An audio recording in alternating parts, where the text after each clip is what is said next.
Hello, and welcome to the Wooden Dojo, an actual play podcast for the Ninja Crusade 2nd Edition system by Third Eye Games. For this pre-game episode, I've invited Carol Darnell from Third Eye Games to join me here in the Izo Empire, along a river not far from the hidden ninja village of Danketsu. Carol was the editor of the Ninja Crusade 2nd Edition and was also a writer on the Empire's Reign expansion for this world. She's an accomplished podcaster herself for the ENnie award-winning series, All Games Considered.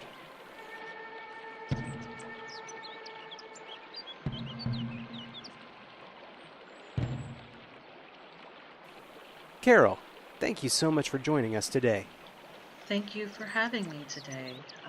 Honestly, since AGC, we just wrapped up All Games Considered, so this is odd being on the other side of the mic. Well, I think the interview is going to go wonderfully, so no worries there. So, one of the things we always find in the game creation community is that usually they were gamers first. I was wondering if you could give us a little background about what got you into gaming and eventually game creation. Oh wow, yeah, I've been a gamer for 20 years or so now. I dabbled in D&D actually, and then I didn't know what I was doing. Don't get me wrong, I had a fabulous GM, I got a little lost among the rules. But I really jumped in with a large vampire game. It almost seemed like a LARP, but it was technically a tabletop game. We just did a lot of moving around. From there it was Mage, and then 2 3rd edition D&D campaigns. That's when I really got into D&D and just kind of just kind of really got into that system. 3rd Ed it made more sense to me. And I really like 5th edition. Now, during that time, when I was getting introduced to being a player, I began my own Changeling the Dreaming campaign. The the infamous Con one-shot that became a 7-year campaign. I also played Saga Star Wars during that time, and I just went from not playing anything to playing all the things.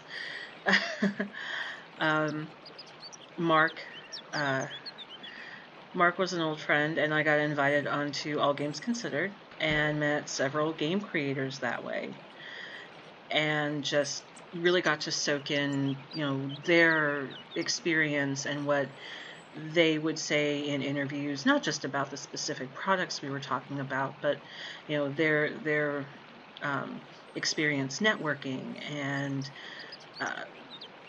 getting involved in the gaming community, a game industry community. And eventually I got up the courage to tell them, hey, I've got this skill set. I'd like to get more into this side of their Star Hero settings for the, for the launch at GenCon in 2011. And also Hex Games hiring me to edit Hobomancer. So yeah, that's kind of how I got into it. And then, I had spoken to Jess Hartley in an interview for GenCon at GenCon once, and we had kept in touch and were friends. And she made introductions for me to Rose Bailey, who at the time was handling the editing and hiring editors for Onyx Path. So that's how I got involved with them as well. I met Aloy at GenCon as well, and he had listened to the show, and we talked about that, and we talked about gaming in general and stuff like that. Gave him my card, and a couple of years later he ended up calling me going, hey, would you like to edit this little thing? The little thing was Thimble, which was like an offshoot of Mermaid Adventures. And from there we started working and collaborating more together, and he had hired me to edit AMP Year 1, so I got to be there from the beginning with that line. And then when he decided to do a second edition of Ninja Crusade. I got involved with that. More on that a little later. Our table is crazy about the world of Ninja Crusade and the stories that we can tell. If you could be anything or anyone within the Ninja Crusade, where would you see yourself? Anything or anyone. Okay. That's actually a little tough. Ninja Crusade is a very layered world. And I can't limit myself to just playing a ninja or just playing an Imperial. I know Imperials are the bad guys, but you can actually play them. And they don't think they're the bad guys. Villains rarely do. And, oh gosh, that could be a show all in and of itself. Villains rarely think that they are villains. They are doing things they think will make their world a better place. But then you do always have those outright people who just, their thing is to hurt others. And so anyway, look, I think if I wanted to play a ninja, I would want to play one of the bamboo herbalists. They are healers, which I like doing support in my gaming groups. But they're also a bit, I don't want to say reckless, but they're definitely risk takers. So I think that there are no new concoctions, nor herbs found without a little bit of daring adventuring. So yeah, I think I would definitely want to play a bamboo herbalist. If I were playing an Imperial, it would have to be a Jadesmith. Though they do not steal ki like the Golden Lions do, they're not only diplomats, but they see the big picture. They see how the pieces fit together, and not only that, how to file off a corner or two to make them fit the way they want them to fit. And I like characters that can do a lot of the behind-the-scenes machinations and things like that as well. Is there a particular part of your contribution that is your favorite or stands out best in your memory? I'm proud of all of it, but I am especially proud of the religion and organized crime sections of Empire's Reign. Specifically because, yes, I did get to write those. And that was really one of my first forays into doing more writing. Primarily, I am an editor, but I do write on occasion, not just for Third Eye, although that's the most writing that I've done for a game company so far. I know you were also one of the GMs for Ninja Crusade at GenCon this year. Is there any advice you'd give a player or a GM for Ninja Crusade?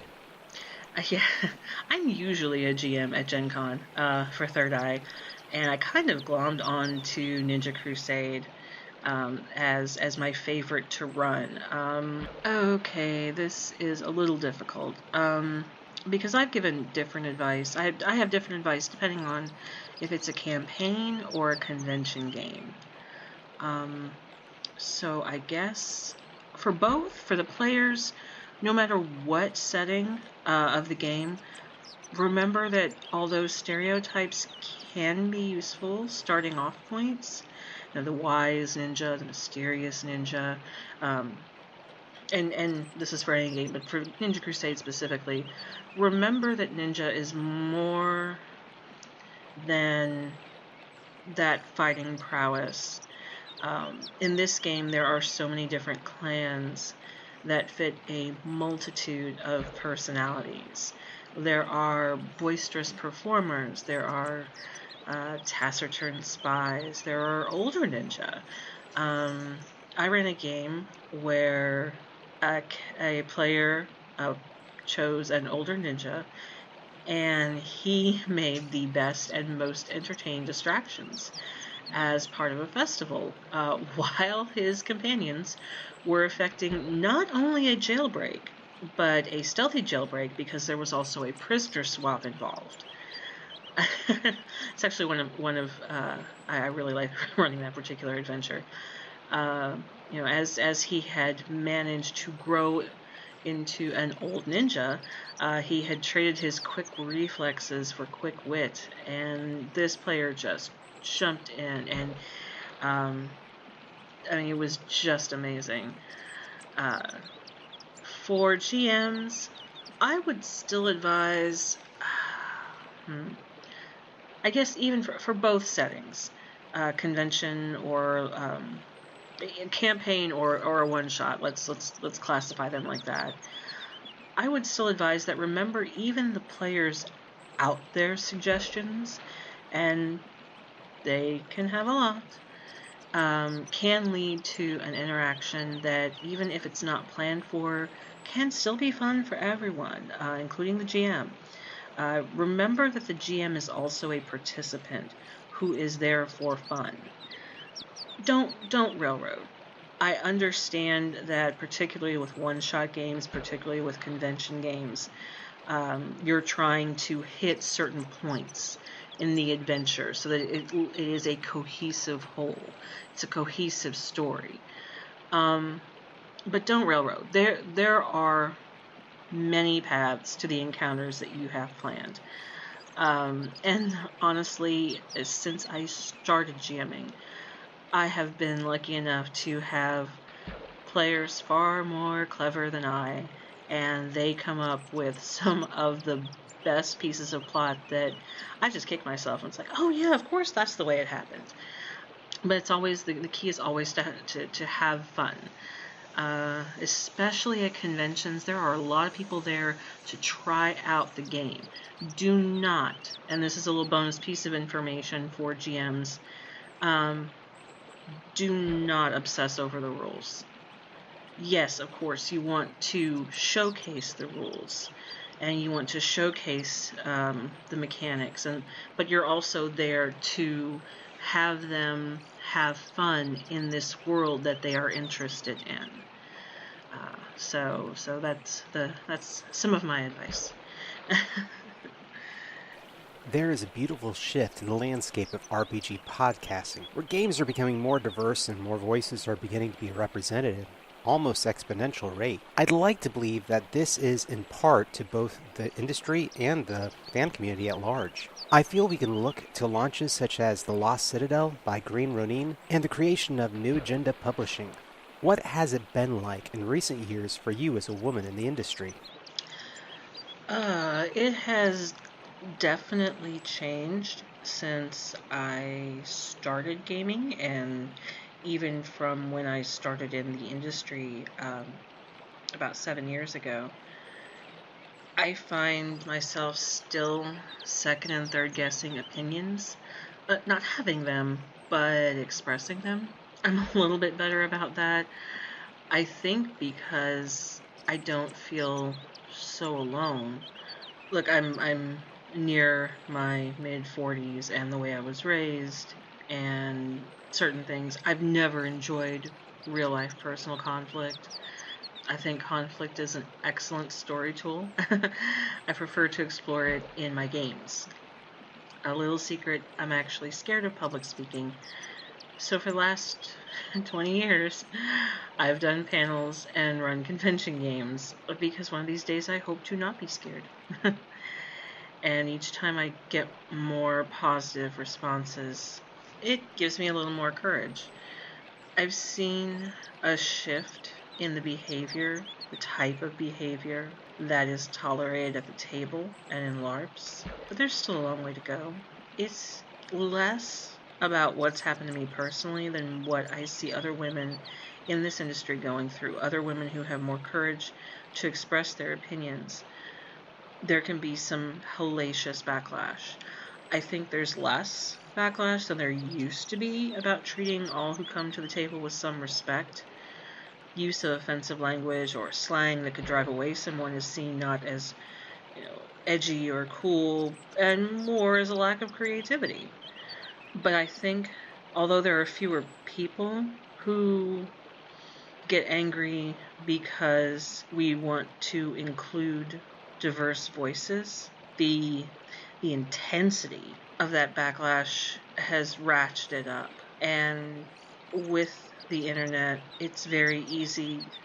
I like to give the benefit of the doubt and think that it's just very easy for people to forget that there's another human being on the other side of that screen, because some of the things that I've seen in response to queries for even just, hey, I'd like to talk to some women, non-binary, marginalized folks about potential future projects or your ideas, just to talk about ideas.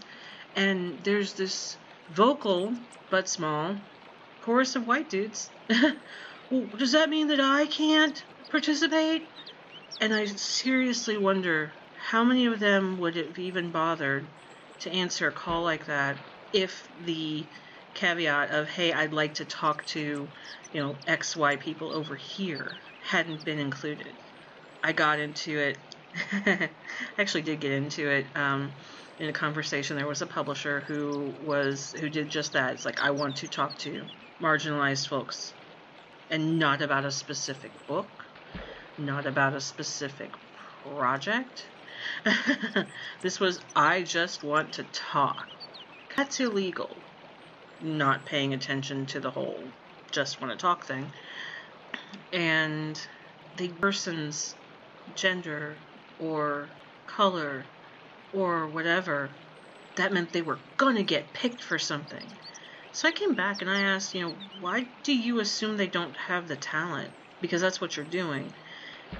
And nothing. He ignored me. So I think, and I've had some heated discussions with people I respect when I used the word privilege and entitlement. Those words are definitely hot buttons, but I truly think that the biggest entitlement that they don't see that they get is the courtesy of being treated as an individual with their own strengths and weaknesses and talents. And true story, this happened, it's been 10-ish years. Ooh, gosh, okay, more than that. Somewhere between 13 and 15 years. I used to work for a little IT firm. I was contracted to a big firm. And I was good. I had earned the right to be there. I had the job. There were there was one particular gentleman who at the time was in his late 50s who didn't think that women were talented enough to be in IT. And not just any specific woman, just women. We just couldn't do it. So anytime he or another male made a mistake, then it was, this is a teachable moment. Or even if he got mad or frustrated, it'd be like, well, let me show you how to do it. If I made a mistake, and I did, from time to time, everybody does, I personally was the reason that women as a whole should not be in IT. So one mistake on the part of someone who has been marginalized in an industry, and apparently that's supposed to prove that none of us belong. And you see it in a lot of industries. You see it in the gaming industry. But thankfully, I really do think that although the voices are loud, there are fewer than there have been. There are more and more people who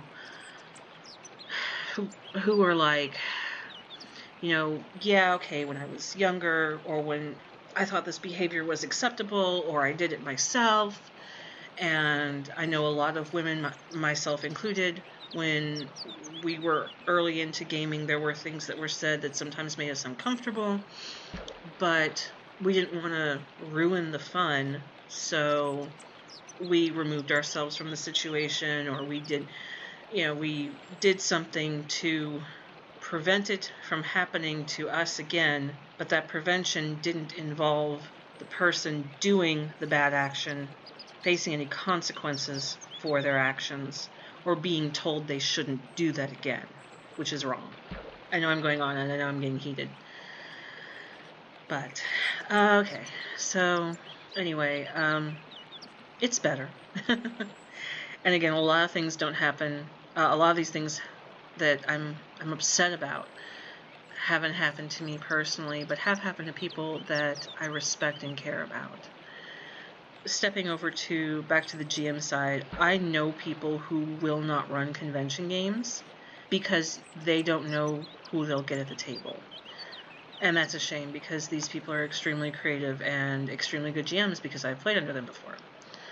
I think that if someone is being so terrible that the table is not having fun, the person making it terrible loses some or even all right to be there.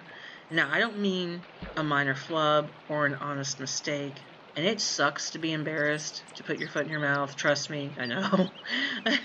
Done it. Lots still do it. It really does suck. But doubling down on things because they don't want, to be censored ruins it for everyone. I've asked people to leave before. I've had people leave my table before because I wouldn't indulge their tantrums. I had one guy who played a knocker in a Changeling the Dreaming game 7, 8 years ago, maybe. And he took one of the aspects of a knocker and their propensity to curse.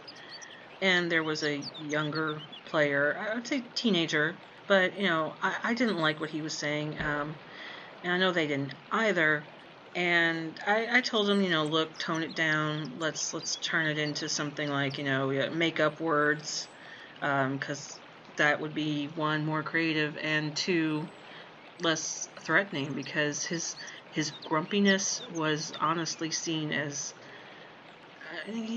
he was just trying to see what he could get away with. And when I put my foot down, he left the table, which I was fine with. We had fun after that.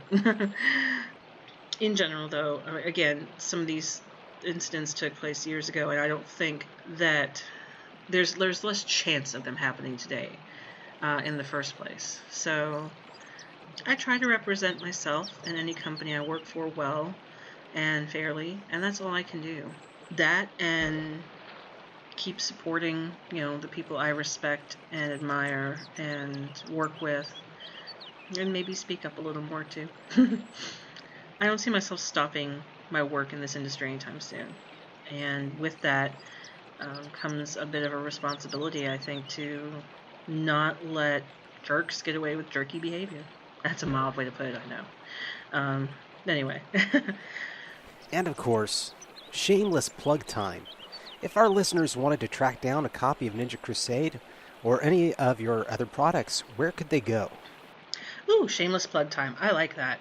Well, you could go to thirdeyegames.net and, of course, drivethroughrpg.com. And always, your friendly local gaming store. If they don't have it, you can always point them to thirdeyegames.net, and hopefully they can see the product there themselves and show interest in it. I've walked into stores before that had the games, and I was just so thrilled to see them on the shelves. I personally am at caroldarnell.wordpress.com. Thank you so much for your time doing this interview. Thank you so much for having me on the show. I would love to come back. Thanks again.